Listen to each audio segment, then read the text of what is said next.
Muchas gracias al grupo de alabanza por este periodo de adoración tan excelente y preparatorio para la predicación. Acabamos de iniciar un nuevo año y para muchos es un buen momento para volver a empezar. Un buen momento para volver a ilusionarse, un buen momento para proponerse nuevos proyectos, nuevas metas. Como dice el refranero español, año nuevo, vida nueva. No son pocos aquellos que al final del año hacen balance de lo que les ha deparado el que se acaba de acabar y se plantean, como digo, nuevas metas, nuevos objetivos y proyectos para el año que inicia. Todo eso está muy bien. Creo que es positivo y que es saludable, pero considero que como hijos de Dios deberíamos planteárnoslo hacer desde una perspectiva muy diferente a la que normalmente lo hace la gente de nuestro entorno. Como hijos de Dios, al plantearnos planes para el año nuevo, más que preguntarnos a nosotros mismos ¿qué es lo que queremos hacer? Deberíamos preguntarle a Dios, ¿qué es lo que Él quiere que hagamos? Tenemos por regla general a optar todos nosotros por una visión muy antropocéntrica, en vez de una mirada teocéntrica. Normalmente optamos por una mirada centrada en nosotros mismos, en lo que yo quiero, en lo que yo anhelo, en lo que yo deseo, y no tanto en lo que anhela, desea y espera el Señor Dios de cada uno de nosotros. Es por esta razón que tanto el mensaje de hoy como también el de la semana que viene estaré intentando dar respuesta a la pregunta ¿qué es lo que espera Dios de nosotros? Una pregunta nada antropocéntrica, sino totalmente teocéntrica. Para responder a esta pregunta, vamos, como no podía ser de otra manera, a acudir a la palabra de Dios, porque solo en ella hallaremos una respuesta totalmente satisfactoria. Lo cierto, la verdad, es que en la palabra de Dios encontramos diversos pasajes en los que de una forma u otra Dios nos dice qué es lo que espera de cada uno de nosotros. Él no lo esconde, Él lo dice de una forma clara y diáfana a lo largo de toda la Escritura. Quizá el texto más importante de todos ellos lo podemos encontrar resumido en Mateo 22, 37, cuando allí el Señor Jesús dice: amarás al Señor tu Dios con todo tu corazón, con toda tu alma y con toda tu mente. ¿Qué espera el Señor de cada uno de nosotros? Que le amemos. Evidentemente tampoco podemos olvidar otros textos importantes como pueden ser la Gran Comisión, que algunas veces he dicho que hemos convertido en la Gran Omisión. Pero la Gran Comisión, como sabéis, ¿qué espera de nosotros el Señor que hagamos? Pues id y haced discípulos, eso es lo que espera también el Señor de cada uno de nosotros. Pero para el sermón de este domingo y del siguiente, yo quisiera concentrarme en un pasaje relevante del Antiguo Testamento. Este pasaje se encuentra en el libro del Deuteronomio, en el capítulo 10, y me voy a concentrar en los versículos 10 y 13, que dice de la siguiente forma: ¿qué quiere? ¿Qué requiere de ti el Señor tu Dios, sino que temas al Señor tu Dios, que andes en todos sus caminos, que le ames y que le sirvas a tu Dios con todo tu corazón y con toda tu alma, y que guardes los mandamientos del Señor y sus estatutos que yo te ordeno hoy para tu bien? Si yo tuviera que resumir el contenido de estos versículos en una sola frase, lo haría de la siguiente manera: Lo que Dios espera de cada uno de nosotros es que le respetemos, que seamos íntegros, que le amemos y le sirvamos y que le obedezcamos. 5 cosas son las que Dios pide en este texto. Pero si aún me forzarais un poco más y me pidierais que lo concretara esas 5 peticiones en una sola, os diría que Dios lo que espera de cada uno de nosotros es que le amemos. Esto encaja perfectamente con la principal demanda de Dios en su palabra y en sus mandamientos. Recordaréis que ante la pregunta que le lanza el intérprete de la ley al Señor Jesús de cuál es el mandamiento más importante, Jesús le responde: amarás al Señor tu Dios con todo tu corazón, con toda tu alma y con toda tu mente. Amar a Dios es el primero y más grande de los mandamientos y por ello engloba a las otras 4 demandas que aparecen en nuestro texto. Pues el que ama a Dios seguro que le teme. El que ama a Dios seguro que anda en sus caminos. El que ama a Dios le sirve y seguro que también guarda sus mandamientos. Siendo esto así, sería lógico que nos preguntáramos ¿por qué Moisés no se limitó a decir solamente qué es lo que espera Dios de ti? Pues que ames a Dios. ¿Por qué no lo hizo? Bien, creo que podemos dar varias respuestas, pero la respuesta más sencilla es que si bien es cierto que el amor es un concepto muy hermoso, a la vez es un concepto muy amplio.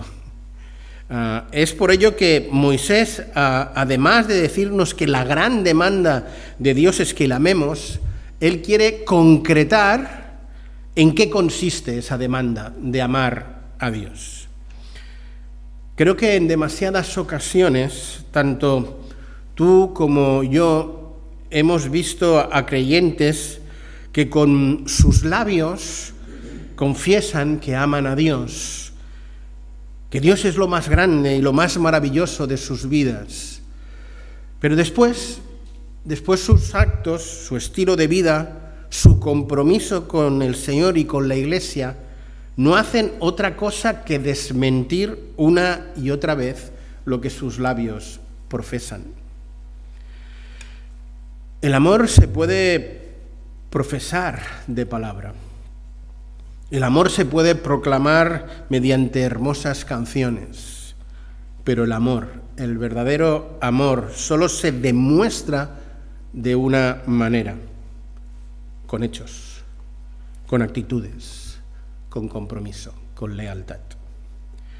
Por tanto, después del amor, según Moisés, son 4 los conceptos que destacan en estos versículos, como son respeto, integridad, servicio y obediencia. Hoy en la voluntad de Dios veremos los 2 primeros, respeto e integridad, y en la semana que viene veremos los otros 2, servicio y obediencia. Siempre me habréis escuchado decir lo mismo, que un texto sin contexto se puede convertir en un pretexto. Bien.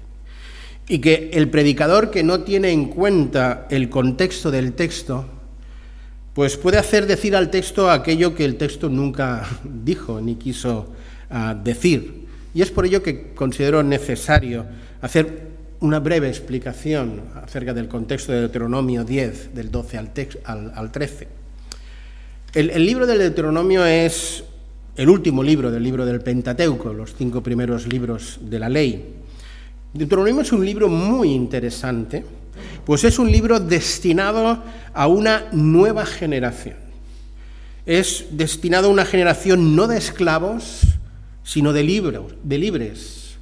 Es un libro destinado a una generación que iba por fin a tomar posesión de la tierra prometida.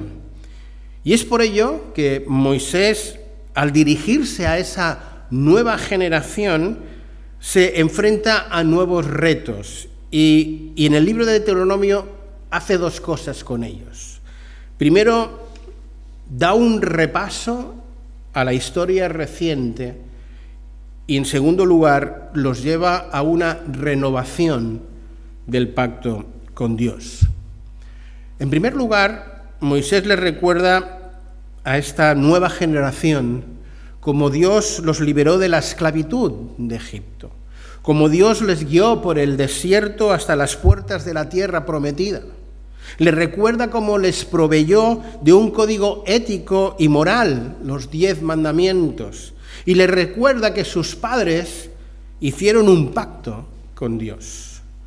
Moisés también les tiene que recordar cómo sus padres, a pesar de haber visto las grandes maravillas de Dios en el momento de entrar en la tierra de la provisión, les faltó fe.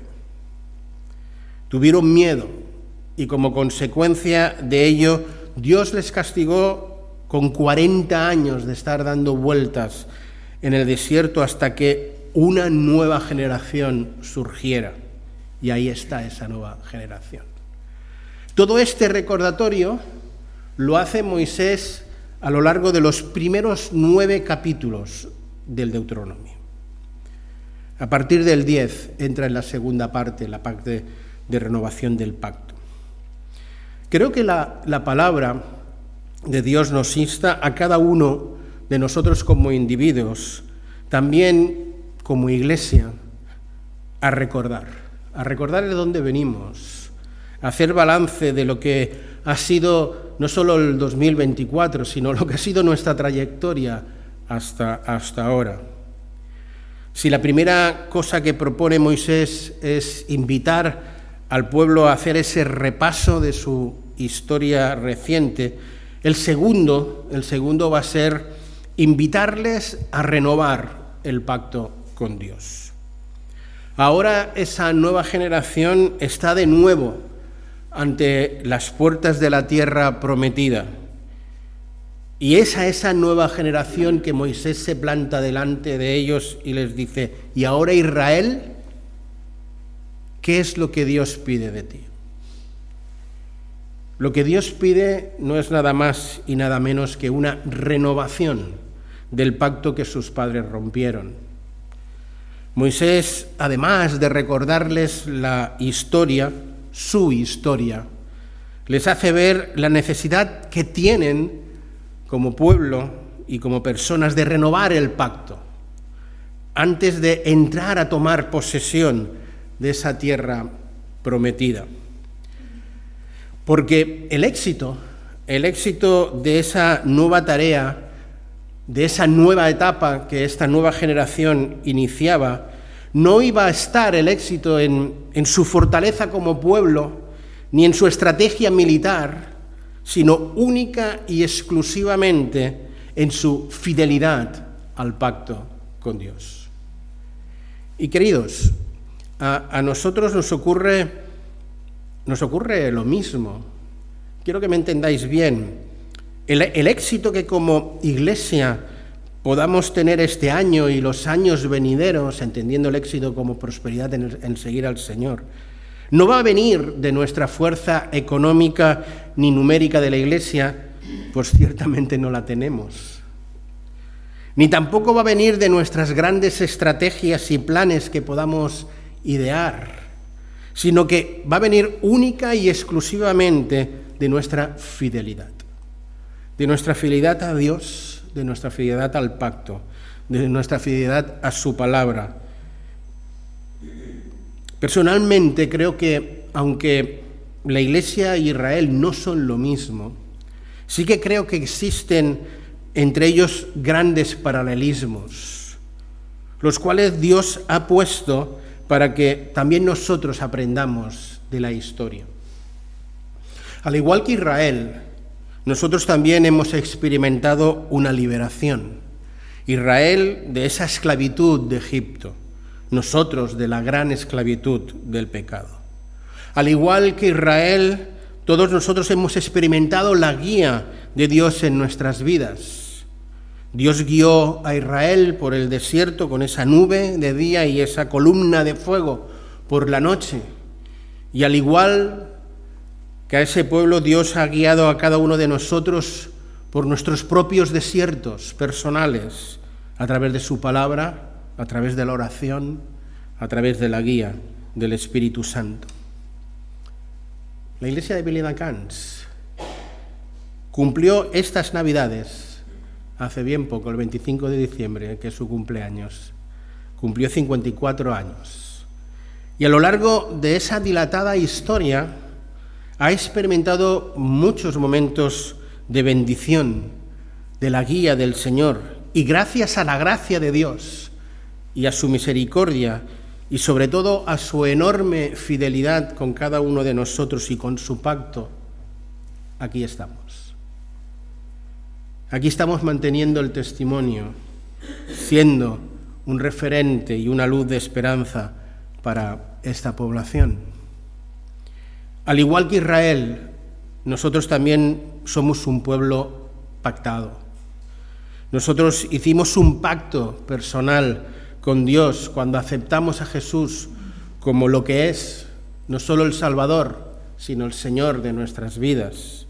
Y al igual que Israel, a lo largo de nuestras vidas creo que hemos ido renovando y ratificando el pacto con Dios.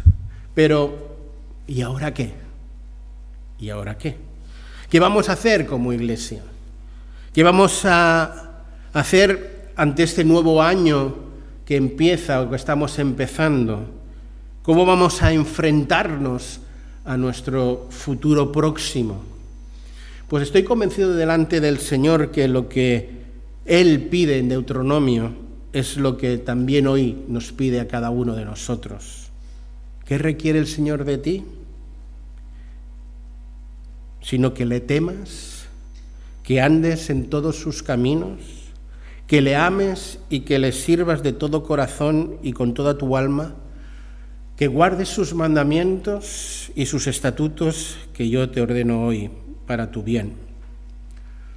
Como ya os he compartido, yo, si tuviera que resumir el contenido de estos versículos en una sola frase, lo haría de la siguiente manera. Lo que Dios espera es que le amemos y que ese amor se concreta en el respeto, en la integridad, en el servicio y en la obediencia. Lo primero que Dios espera de cada uno de nosotros es que le temamos, o lo que es lo mismo, que le respetemos. ¿Qué es lo que pide Dios de ti? Sino que temas al Señor tu Dios. Estoy convencido de que la inmensa mayoría de los que estamos aquí sabemos que cuando la palabra de Dios dice que hemos de temer a Dios, no nos está diciendo que hemos de tenerle miedo a Dios.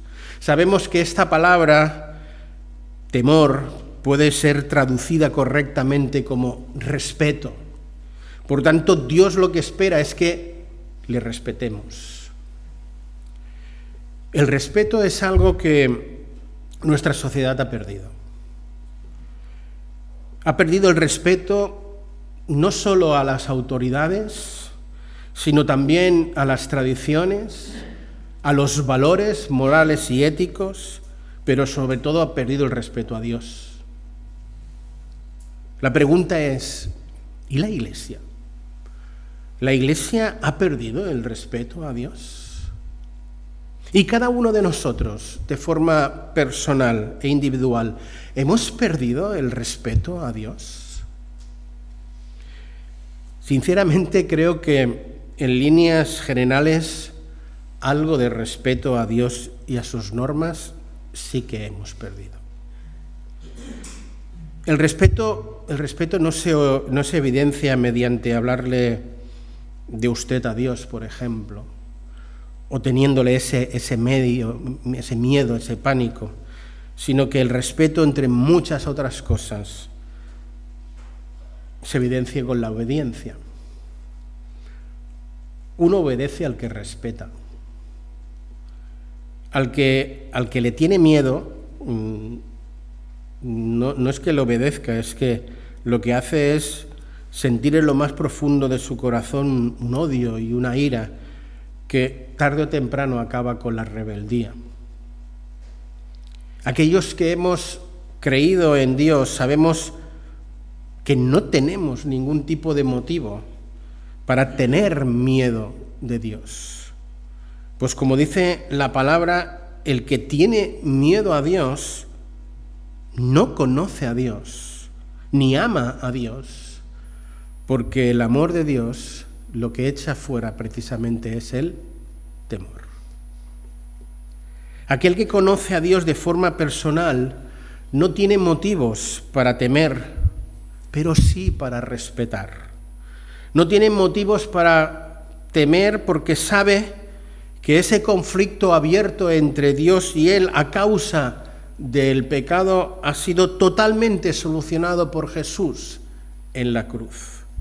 El que conoce a Dios sabe que sus pecados han sido perdonados y por tanto no tiene miedo, pero debería tener mucho, pero mucho respeto por aquel que le ha dado tanto, que le ha dado la vida. Dios en este pasaje de Deuteronomio es diáfanamente claro. Los israelitas tenían clarísimo que lo más importante y el primer y más grande mandamiento era amar a Dios. Ellos lo tenían claro. La primera demanda de Dios, por tanto, es que Él quiere que ese amor lo evidenciemos mediante el respeto. Entendedme bien lo que os voy a decir. Dios no necesita de nuestro respeto para ser Dios o para sentirse bien consigo mismo. El hombre, y ahora me refiero al varón, el varón sí que necesita ser respetado para sentirse valorado, para sentirse bien consigo mismo. Y la mujer, por su parte, necesita sentirse amada. Dios no necesita de nuestro respeto para sentirse bien o valorado. Dios en su grandeza y en su perfección, la verdad es que no necesita ninguna de nuestras reverencias para ser quien es. Pero el respeto que nosotros le ofrecemos es una expresión de nuestra humildad, de nuestra gratitud y un reconocimiento de su gran soberanía. Respetar a Dios implica reconocer su grandeza, reconocer su naturaleza, su carácter, su majestuosidad. El respeto a Dios no se manifiesta tan solo con las formas, sino sobre todo con el fondo. Las formas son importantes, evidentemente que sí, pero el fondo mucho más. Y el fondo tiene que ver en cómo llevamos y cómo conducimos nuestras vidas, cuáles son nuestras acciones y cuáles son nuestras palabras, y sobre todo, cuáles son nuestras decisiones, si éstas reflejan respeto a Dios y a su palabra o no.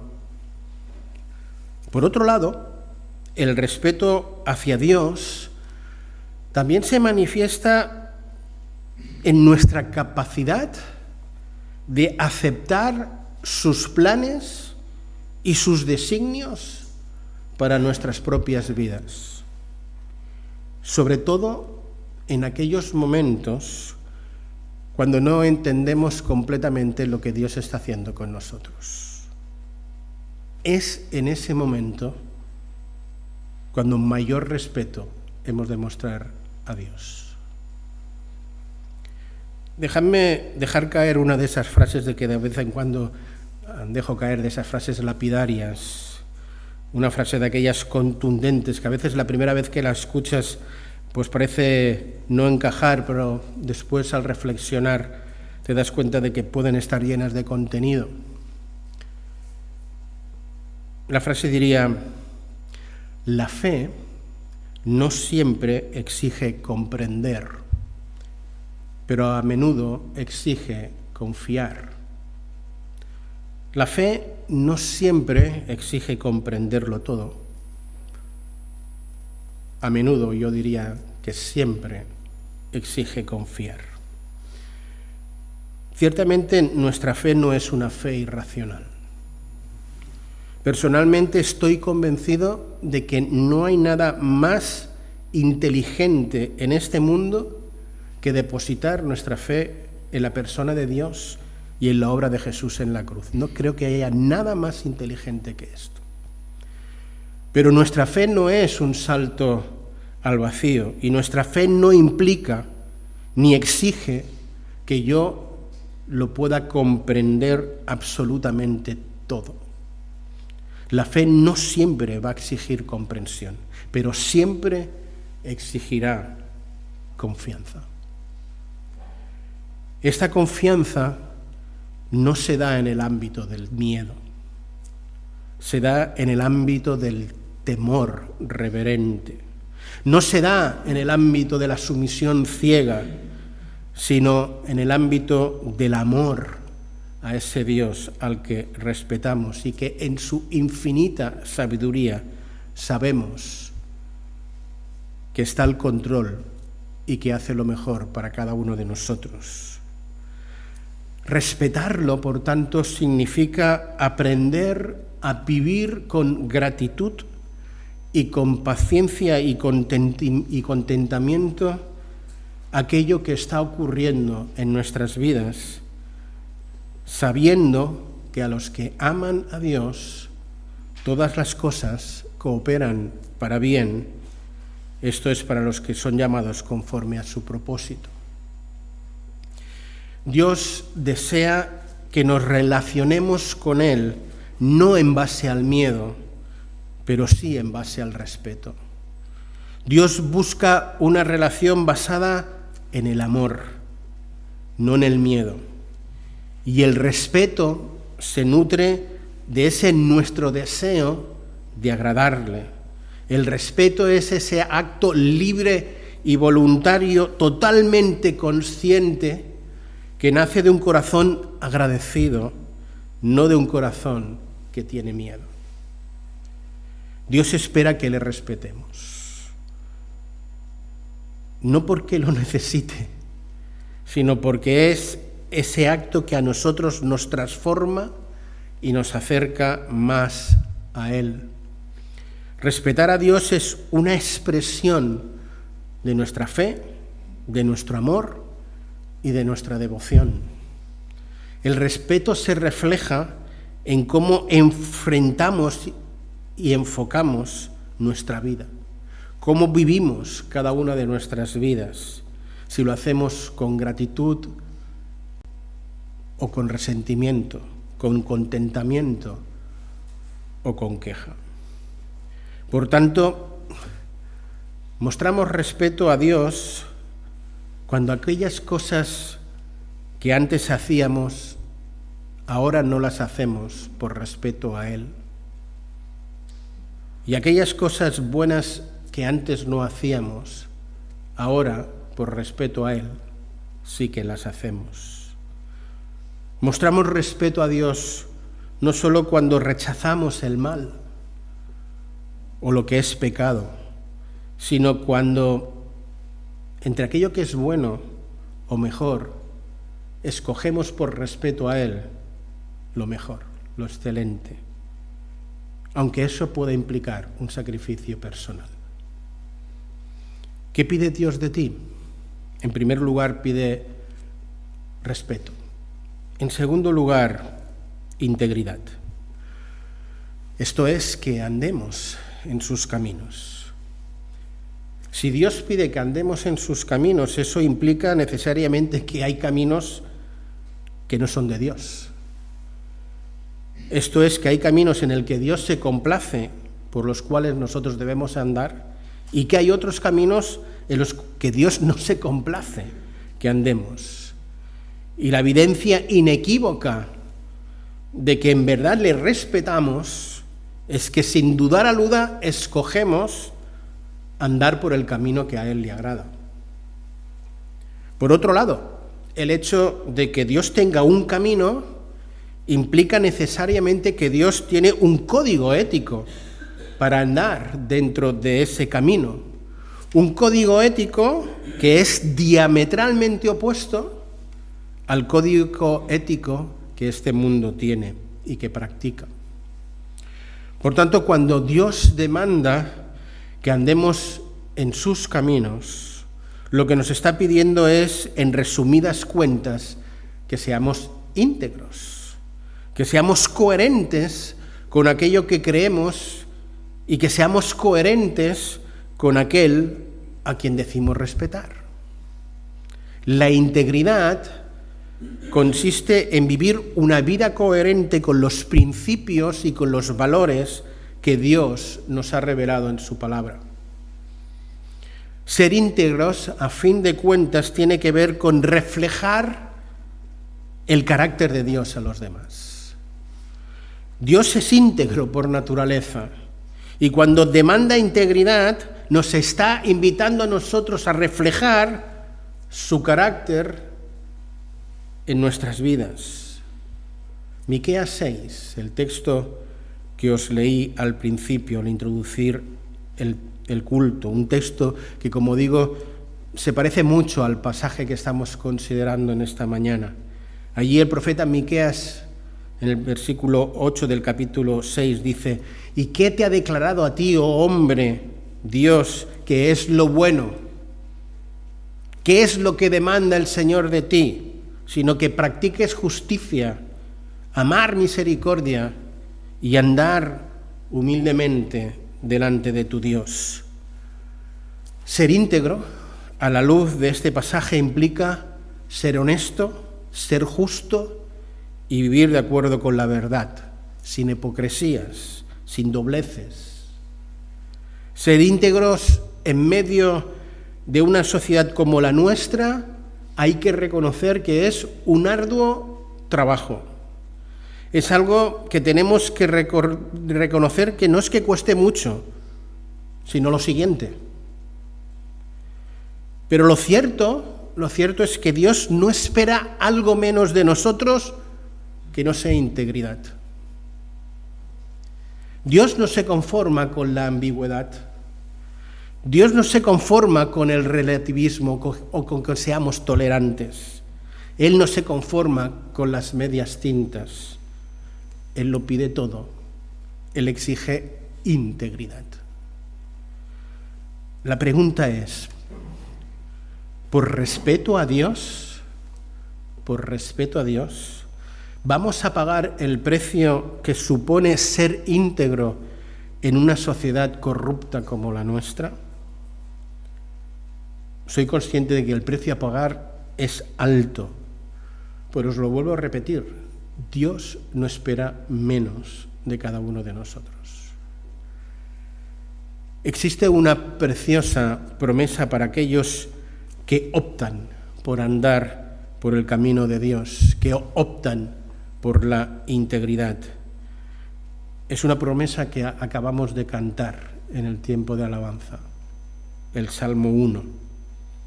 Bienaventurado el varón que no anduvo en consejo de maldad, ni estuvo en camino de pecadores, ni en silla de escarnecedores se ha sentado, sino que en la ley del Señor está su delicia, y en su ley medita de día y de noche.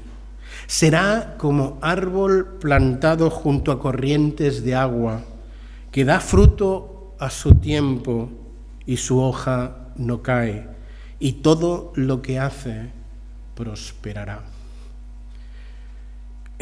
Si os digo la verdad, yo anhelo ser como ese árbol plantado junto a aguas de reposo. Yo anhelo que mi vida dé fruto a su tiempo. Yo quiero ser ese árbol que prospera en aquello que hace para el Señor.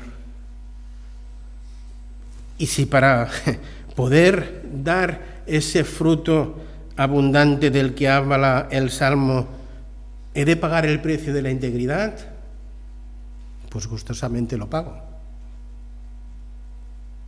Porque lo que ofrece Dios es inmensamente superior a lo que el mundo nos pueda estar ofreciendo.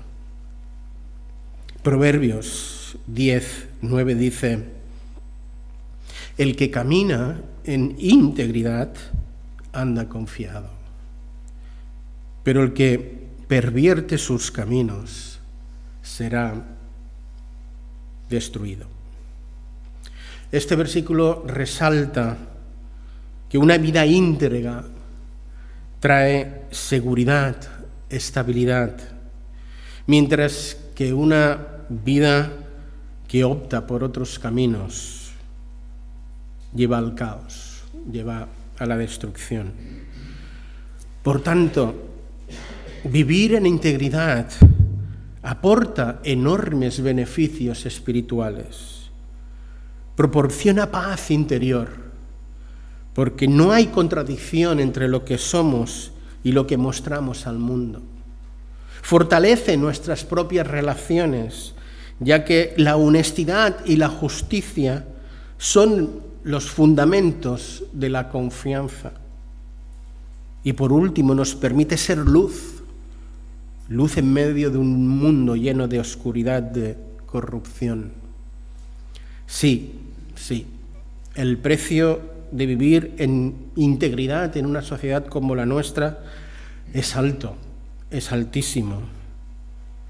Pero queridos, gustosamente lo pagaré, porque lo que Dios ofrece es que es infinitamente superior a lo que este mundo nos pueda ofrecer. Dios espera que seamos íntegros, porque la integridad es la base de nuestra relación genuina con Él y también con los demás. Andar en sus caminos no es una carga, no lo podemos ver como una carga, sino como una tremenda bendición, una bendición que nos transforma, una bendición que nos acerca al corazón de Dios.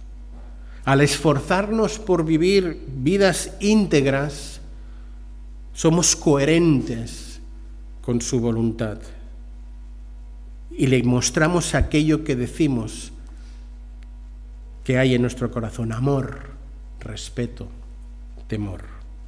Y además, somos luz. Además, brillamos reflejando el carácter de Dios a los demás.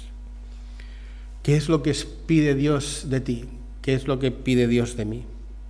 Que le respetes, que seas íntegro. Y en tercer lugar, que le sirvas. Pero en la voluntad del Señor, eso lo veremos la semana que viene. Dios a aquella nueva generación de israelitas que iba a tomar posesión de la tierra prometida, les hizo ver la necesidad de renovar el pacto con Dios y de comprometerse a amarle, lo cual se concretaba en respetarle, en vivir íntegramente, en servirle y obedecerle. Ahora nosotros estamos, por así decirlo, al inicio de una nueva etapa, de un nuevo año, el 25.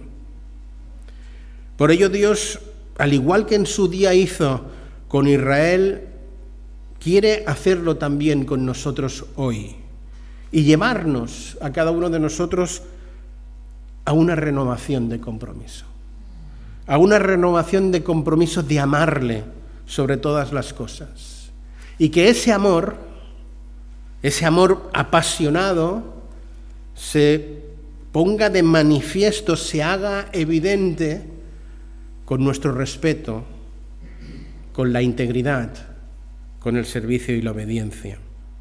Dios en esta mañana nos ha estado planteando si estamos dispuestos o no a manifestar nuestro amor mediante el respeto y una vida íntegra. La semana que viene seguirá lanzándonos más preguntas. Pero ahora, esta mañana, nos concentramos en esas dos. ¿Quieres renovar el pacto de amarle, concretándolo en una vida basada en el respeto a Él y a su palabra y en una vida íntegra? Por un momento quiero que pienses en todas esas metas, en todos esos proyectos que cada uno nos hemos hecho para este año. Comer más sano, hacer algo de deporte, descansar algo mejor, disfrutar de la familia, etcétera, etcétera. Todo eso está muy bien. Y estoy seguro que Dios no tiene nada en contra de ninguno de estos planes o propósitos. Pero, y como sabéis, los peros son importantes. Pero, ¿te has preguntado qué es lo que Dios espera de ti? ¿Te has hecho esa pregunta? Si no la has hecho todavía, aquí tienes pues un par de respuestas de parte de Dios. Él lo que espera es que nos planteemos renovar el pacto de amor que hicimos con Él un día.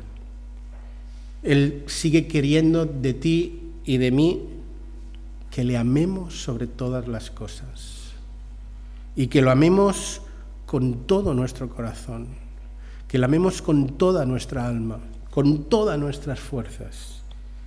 Y Él espera que eso se concrete de forma práctica en el respeto, en la integridad. ¿Qué espera Dios de ti y de mí? La palabra de Dios nos ha dado respuestas. Espero que delante de Él cada uno de nosotros optemos por renovar ese compromiso y que lo hagamos para la gloria de Dios. La semana que viene veremos los otros 2 puntos. Amén. Señor, pues gracias por ti y por tu palabra, porque es que es tan clara y es tan diáfana. En tantas ocasiones no nos deja mucha opción o escucharte o hacer oídos sordos, obedecerte o desobedecerte. Es que no nos dejas con muchas más opciones en muchas ocasiones. Gracias porque tú eres claro, tu palabra es diáfana, tu palabra es esa espada de doble filo que penetra hasta lo más íntimo. Y delante de ti y de tu palabra no hay excusa, no hay salida. Nosotros tenemos mucha tendencia, Señor, a hacer nuestros propios planes, a hacer nuestros propios propósitos, a pensar en mí, en el yo, en lo que me gusta, en lo que quiero, en lo que espero. Y a veces, lamentablemente, se nos olvida que no somos nuestros, que somos tuyos, que te pertenecemos y que la pregunta correcta no es lo que yo espero para el próximo año, sino lo que esperas tú de mí para el próximo año. Ayúdame, Señor, a plantearlo bien. Ayúdame, Señor, a tener las prioridades claras y las preguntas claras y los anhelos y los deseos claros. Y ayúdame, Señor, a optar por ti, no a optar por lo que este mundo me pueda ofrecer. Sé, Señor, que las luces de neón y los cantos de sirena de este mundo son apetecibles y que es mucho más cómodo seguir la corriente del mundo que ir contracorriente y vivir en integridad en un mundo tan corrupto. Es muy complicado, Señor, y tú lo sabes. Pero, Señor, como tu palabra nos ha mostrado, no hay otra opción. Tú no esperas otra cosa de nosotros que no sea un respeto y una integridad. Y a los que optamos por ello has decidido, Señor, bendecir y bendecir en gran manera. Señor, bendice a esta tu iglesia, bendice a cada uno de nosotros, bendice, Señor, lo que cada uno de nosotros tiene por delante. Cada uno tiene sus propias circunstancias, sus propias luchas, sus propios anhelos, sus propios deseos. Señor, yo te ruego que nos ayudes a alinearnos con los tuyos, que los tuyos permanezcan y sean los prioritarios en nuestras vidas. y que así te demos la honra y la gloria debida a tu nombre. En Cristo Jesús. Amén.